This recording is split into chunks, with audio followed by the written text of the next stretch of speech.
Exercise 7.1 का last question देखिए बेटा, क्या कहा गया है। Prove that summation of sums को बोलते हैं r is equal to 0 to n 3 raise to power r n c r जो है वो 4 रेज टू पावर n होगा। ठीक है, तो देखो सोल्यूशन में क्या लिखेंगे, वी हैव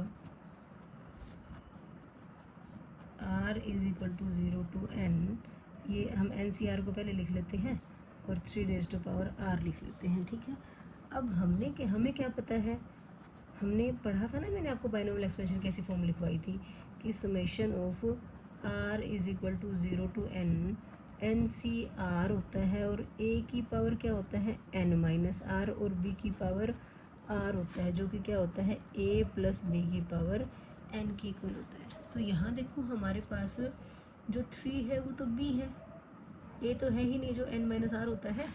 ठीक है, तो यहाँ पे अगर हम बात करें summation r is equal to 0 to n में एन सी आर ए की पावर a मतलब 1 रहा होगा, इसको हम लिख सकते हैं 1 की power n minus r into 3 की पावर r, यही तो रहा होगा ना, तभी तो वैल्यू इक्वल नहीं आई ना, इक्वल है इसका मतलब इसको 1 था, मतलब हम r is equal to 0 to n को एन सी आर 3 की पावर जो r थी हम उसको ऐसे लिख सकते हैं या नहीं लिख सकते, बताओ मुझे।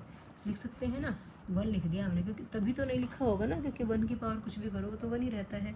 ठीक है, ये क्या आता है हमारे पास 1 प्लस 3 की पावर n हो जाता है। ठीक है, हेयर आप ये कह सकते हो जो a है वो 1 है और जो b है वो कितना है 3 है।